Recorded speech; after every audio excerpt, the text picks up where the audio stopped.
Самат Кыштыбекович, сурооңуз барбы?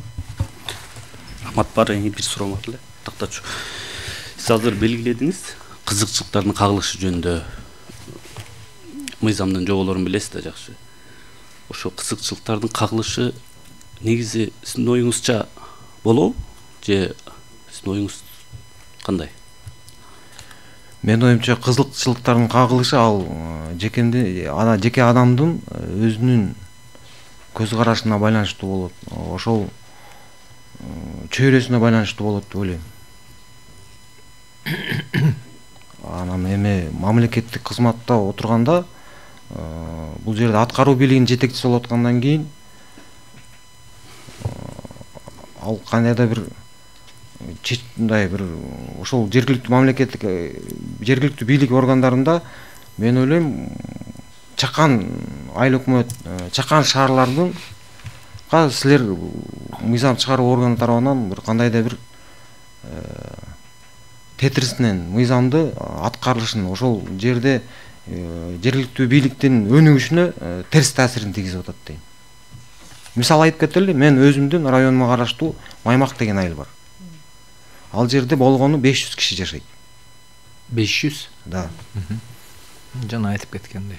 500 кишинин ичинен 50-60 сырттан келип ал жерге иштей турган бир да адамдын ниети жок. Себеп дегенде ар жерде инфраструктура өнүккөн эмес, транспорт каттамы аябай начар. Ал жер туруктуу, ошол жерде жашаган адам гана эмгектенмесе, сырттан келип иштеген кишинин ар жерде эч бир кызыкчылыгы болбойт. Анан мен өзүм кичим экениме мен ошондой балким мен атам ушинтип тарбиялаган. Мен ошол өзүм мекениме кызмат кылгым келет. Ошол мекениме кызмат кыла турган укукту силер чектеп коет деп ойлойм. Рахмат, башка суроом жок. Сурооңуздар барбы? Бериңиз. Сиз өзүңүз дагы бир туулган жылыңызды айтып коесузбу? Туулган жерим, туулган жылым 1975 жыл 9 май.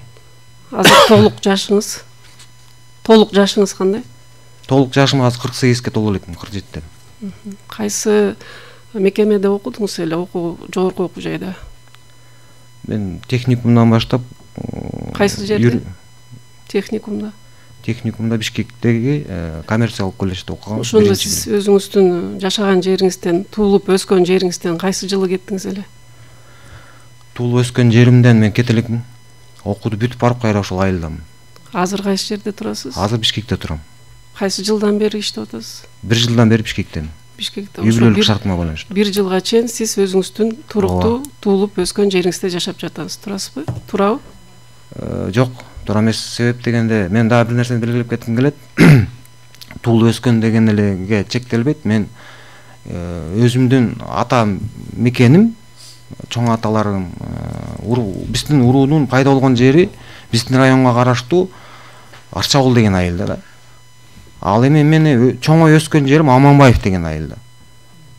Ал эми мен туулган, Киндик ханым тамган жер Кызыл Адыр айылы. Кызыл Адыр айылында мен эч бир тууган туушканым жок. Ал жерде бир байланышым жок. Мисалы, мага чектөө болуп атат. Мисалы, эме жанагы кызыкчылыктын кагылышы боло турган болсо, мен өзүмдүн айылымда болот да. Мен тууган туушкандарым кайсы жерде болсо. Мен туулган туушкандарым жашаган айыл жерде жашабайм, башка жерде жашайм. Аны эми менин күбөлүгүмдө анагы көрсөтүлгөн аймакка барып туруп мен иштегенге чектөө коюп койгонум бул негизсиз деп эсептейм. Сиздин туулган боюнча күбөлүгүңүздө кайсы жерде деп жазылды эле? Азыркы Кызыл Адыр айылы, мурунку Кировская деген айыл. Бирок сиздин жашаган жериңиз ал жерде Кызыл Адырда туулгансыз, күбөлүктө ошол жерде берилген, бирок жашаган жериңиз, чоңоюп жашаган жериңиз? Чоңоюп өскөн жерим Аманбаев деген айыл. Аманбаев.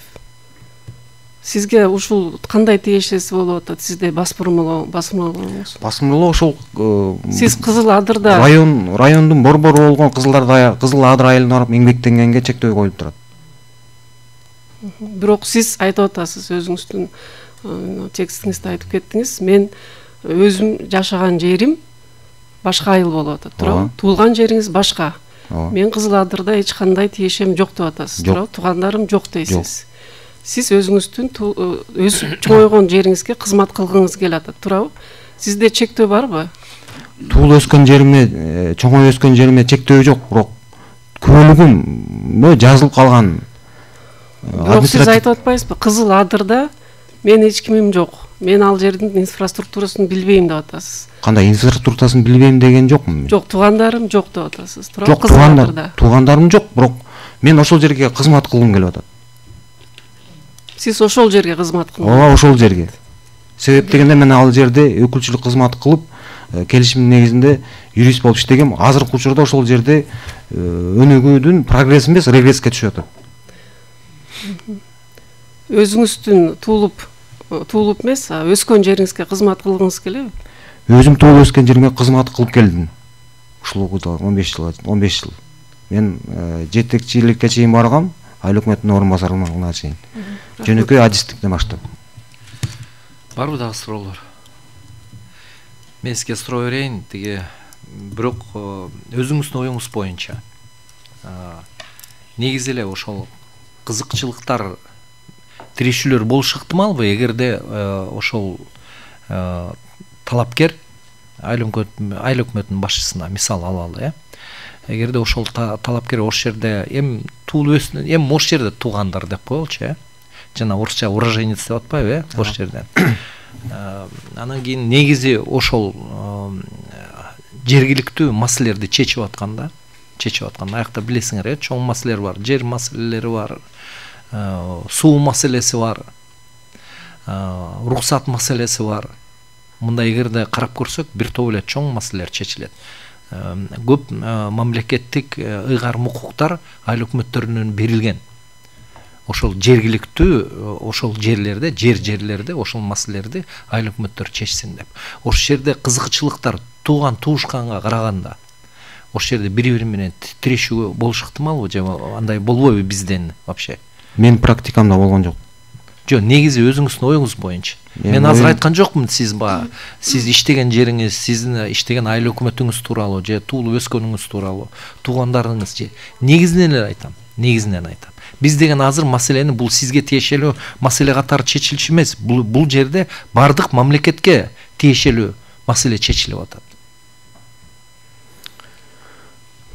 Менин оюмча, бул маселени башкача, бул норманы башкача караш керек деп ойлойм. Кандайча? Бул жанагы туулганда туралуу көлүккө басым жасабаш керек деп ойлойм. Бул андай бир талаптарды өзгөртүш керек.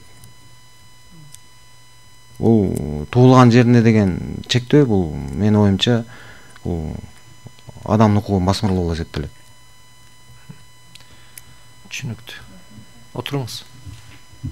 Эме сизде суроо жок да бүттү, отуруңуз.